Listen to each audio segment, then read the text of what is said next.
Yo, what's up mga idol? Ngayon, papakita ko sa inyo or ibabike check ko yung binuo kong bike. Tara!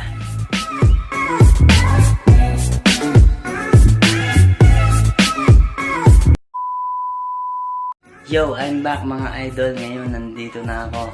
At ito na ang aking binuong bike. Ayan. Una, siguro nagastos ko dito mga nasa 17 or 18, gano'n talaga. Yung mga kinabit ko sa kanyang parts is hindi ko pa sinaulit kasi wala pang budget kasi pandemic, mahirap kumita ng pera. Ngayon, itong bike ko nakatambay lang dito sa bahay kasi yung ginagamit kong bike yung isa yung lowrider. Ngayon guys, ibabike ko sa inyo kung ano yung mga kinabit kong parts dito. Unang-una, ang kinabit ko rito is Sagmit STI. Yan, super smooth. Then, naka Shimano cable. Smooth na rin siya. Then, naka, ano to? Giant trap bar. Compact na rin siya. Internal cable. And then, naka ITM SX7 100mm. Carbon port na rin siya. Then, yung sticker niya is carbon din. Carbon look.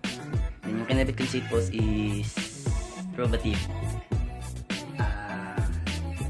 Caliper niya is in-order ko sa Lazada for only 750, tapos ang top niya is CTTO, and then ang crank niya is stout crank, stock lang siya ng stout, then naka 540 na pedals.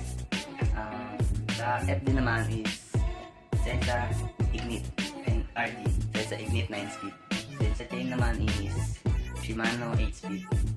Ang crank ko is 36 to 52 yata ito. Hindi ko lang sure kung ilan. Then, sa wheelset naman tayo mga idol. Ang wheelset ko is Claris. Yan, 28 toes. Claris cogs. Then, Claris hub. Front and rear yan. Then, ayan guys.